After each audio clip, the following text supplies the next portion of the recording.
Ah!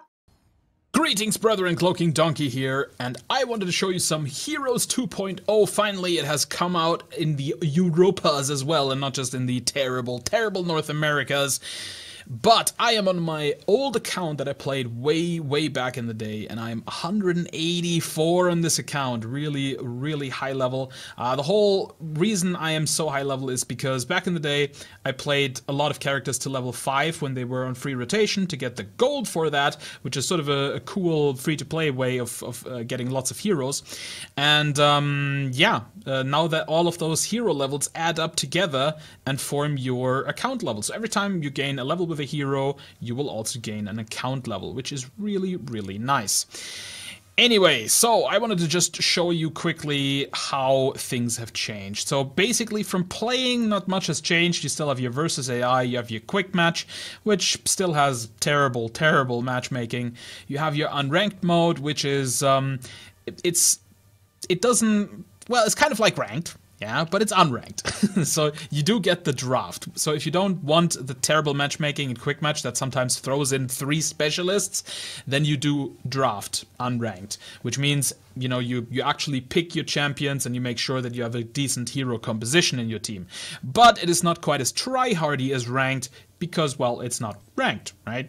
So not really anything different there. If, you know, ranked, you will know ranked if you've played it before. It's basically you get leagues and all this sort of stuff. I don't know quite exactly what account level you have to be to unlock these things now. It used to be account level 40 to unlock ranked mode, but I'm not sure if that is still the case. So I'm sorry, I can't tell you if you're not that high level.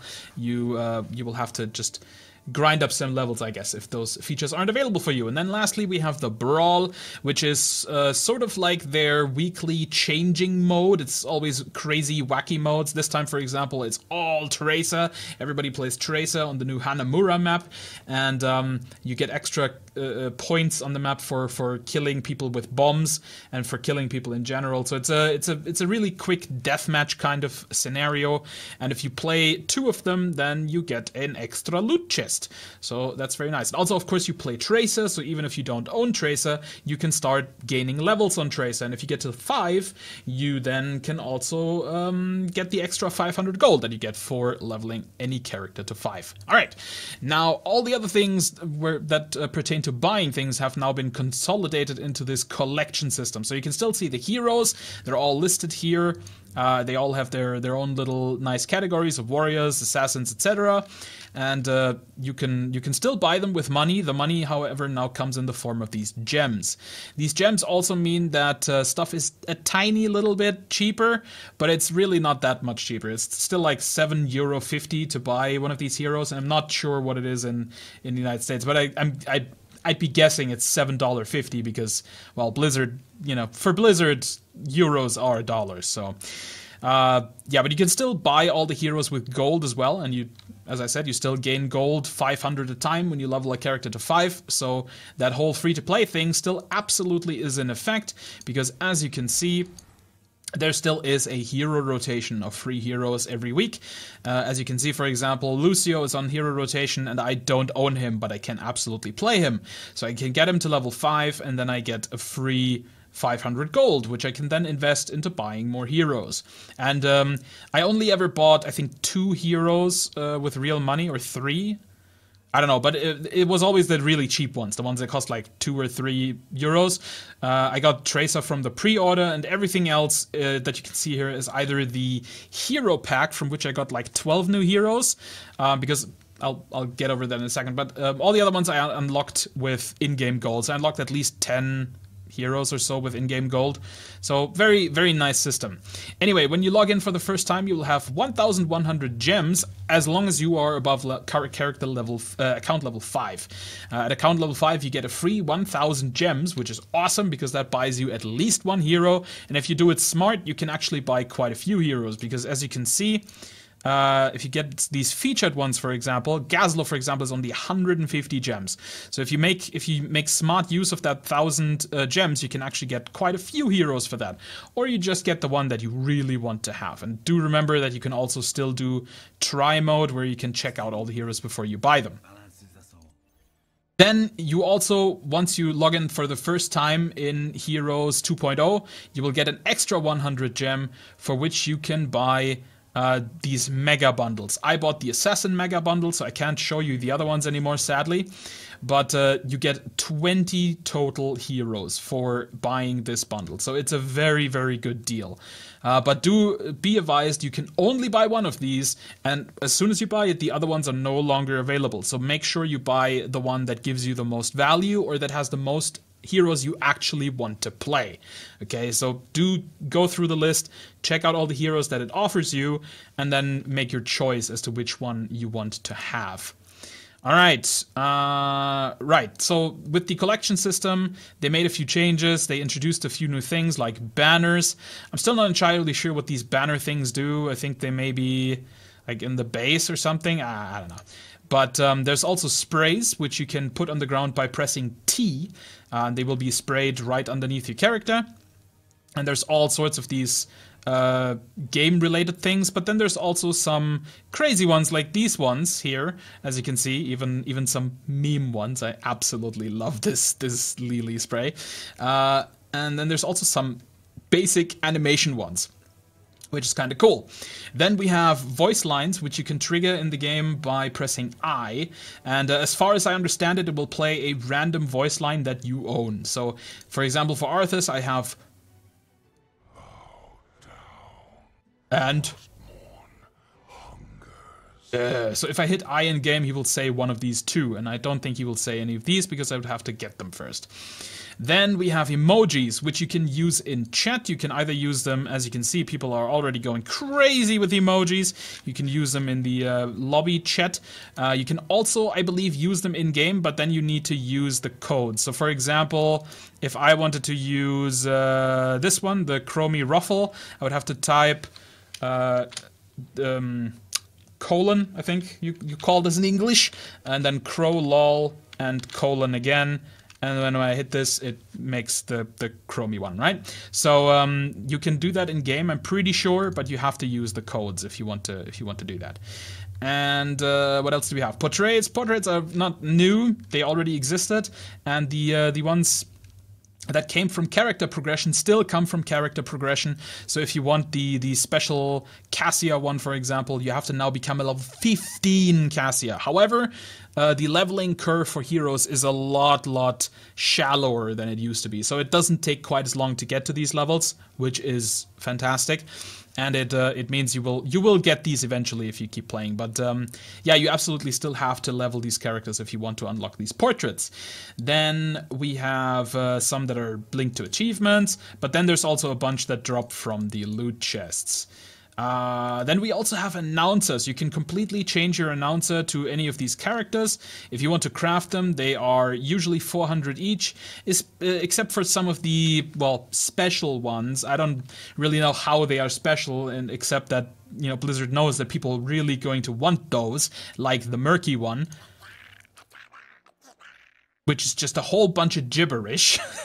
But that one costs 600 shards, and getting 600 shards is actually pretty difficult. I had about 700. I crafted a few things, but yeah, getting 700 shards, that took quite a lot of chests. You'll see that there will be a chest opening video as well, and you'll see how many bloody epic chests I opened, and I really didn't get that many shards, but I guess over time you will definitely get more of them because, well, you know, you will open more chests, and then you'll have more stuff, and then more often you will have the duplicates. So shards will be sort of an exponential growth kind of thing. And then there's also, of course, the announcer. Combat imminent. Preparation advised.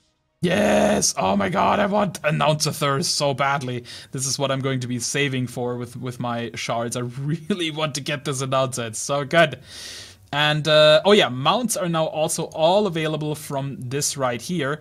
There are some featured ones that can be bought with gems, but I really think it has to do with them being featured. Because if you look at this Horde Direwolf, for example, we go to the beasts and we scroll down to the Direwolves, you can see it is only the Horde Direwolf that is available for gems right now. So I really think only these ones can be bought for gems, these featured ones, and I'm guessing they change them every now and then. But all the other ones can only be crafted now. So mounts are no longer a real money sort of thing. They're not on the shop, apart from these featured ones. Except for them, you have to just craft them. And some of them are, most of them are relatively cheap, 100, 400, that's fine. But there are definitely also some really expensive ones, like these demonic hell steeds, for example, are 1600. That is a lot of dust. Anyway, skins have also changed a little bit. Once again, the featured skins seem to be the only ones that you can actually buy with gems, and the other ones are all for dust. So that's why Cobalt Mecha Tassadar right now can be bought, but the other Mecha Tassadars cannot be bought. The way they did this new system, by the way, is that you only have your base skin, right? You have the base skin for all the heroes that you own, and that is it. The mastery skin that used to be handed out for you reaching level 10 with a hero are now also just items you get from chests or that you can craft. So you don't have to get a specific character or hero level anymore to get the elite skins. You can just craft them right away. So if I wanted, for example, the Pallid Swarm Abathur, I would just spend 100 shards and I could have him right now, even though I do not have Abathur on level 10. So at level 10, nothing happens anymore for these skins. And the other thing they did is they split them up. So Abathur really only had, or used to only have 3 skins. He had the basic one, he had the elite skin, and then he had the legendary Pajamathur skin, right? But now they have basically taken all the color variations and made them separate skins. So if you want to have different versions of the Pajamathur, you're gonna have to spend a lot of shards crafting all of this, or wait until they all go on sale. However, I will say that through this system, some of the legendary skins have become a lot cheaper.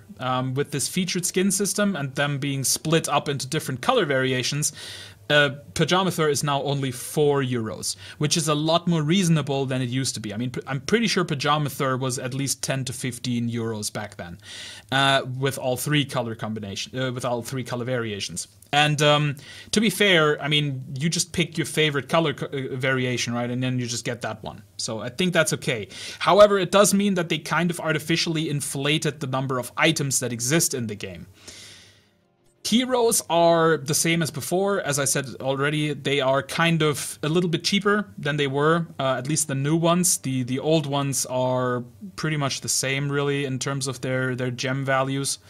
Some of them may be even a bit more expensive. I'm not sure if Illidan was actually €5 back then, but it's irrelevant. The hero system still works pretty much the same.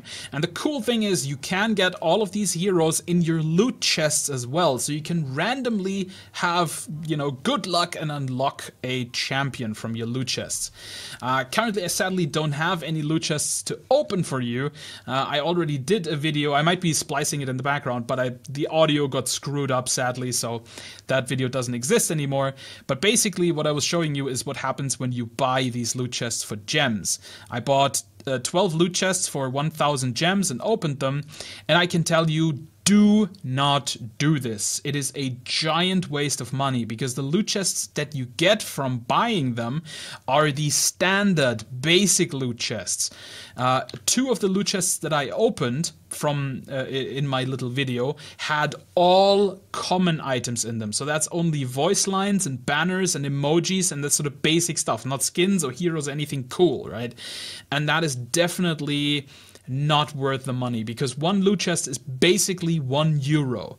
Okay, and for €1 getting just a bunch of voice lines and this sort of crap. I mean, I got maybe a total value out of buying 1,000 gems worth of chests, maybe, I don't know, €5, and I don't think that's good enough. You do certainly also get a lot of chests from just playing the game, though. I played a round of Brawl earlier, and for playing 2 Brawls, I got 1 chest, but I also leveled up once with Tracer, and I think I got a chest for that. I'm not entirely sure, but after I completed my 2nd game of the Brawl, I had a level up with Tracer, incidentally, and I had 2 loot chests to open. So I'm not entirely sure yet. I'll have to play more games to, to really understand exactly where those loot chests come from. But I do think it probably has to do with your account leveling up. That's probably where you get your chests from. And as such, I really think these loot chests are not worth it. If these were rare loot chests or epic loot chests that you could buy for the gems, then maybe. But since it's just the regular old common ones, it is just simply not worth it. I mean, 100 gems for 1 chest, or even 1,000 for 12. It's not good enough. It's just not good enough. So please don't waste your money on this. If you're gonna buy gems, which that's totally fine, but do use it on buying heroes. Yeah, get some heroes that are on sale or something. Yeah, or get some skins that are on sale. Or mounts even, but just don't waste your time with these with buying the loot chests. You'll get enough of these loot chests from just playing the game. All right. So did I mention everything? So as I said, the sprays can be used with T in game. You'll spray them underneath your character. Then there is Y on your keyboard is for how was Y again? Oh, it's for dance, right? So you can 1-button dance now. You don't have to type /dance anymore. You just hit Y and that makes your character dance. And then we also have voice lines are I, as I said. And then there's also J, that's the taunt.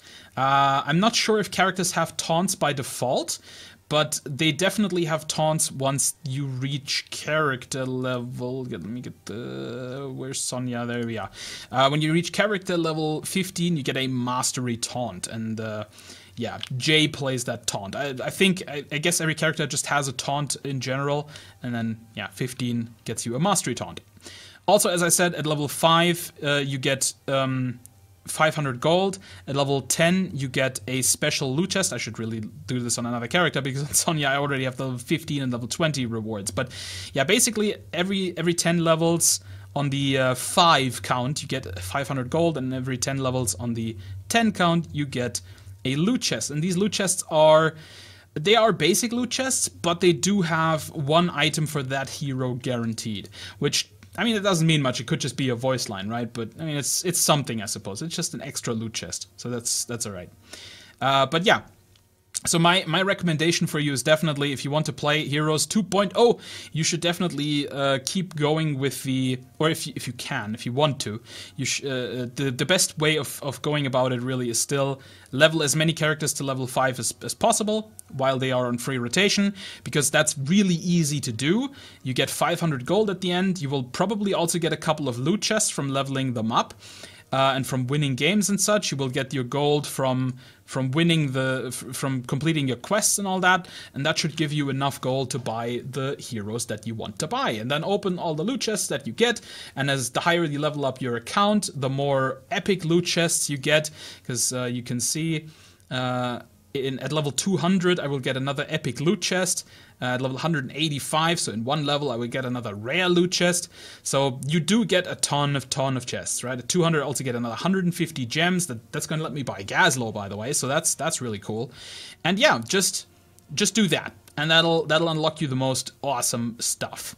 Alright, that's really all I want to show you for now. I'm really excited for Heroes 2.0, and I am really looking forward to playing this game a whole bunch, and I hope you will join me on this wonderful journey. If you enjoyed this first look at Heroes 2.0, please consider giving the video a like, and also consider subscribing, and do head over to my stream over at twitch.tv/CloakingDonkey, where I will be streaming this game pretty regularly, as well as some other games, and we always have a good time. But until then, I've been the Cloaking Donkey, and I'll see you in another video!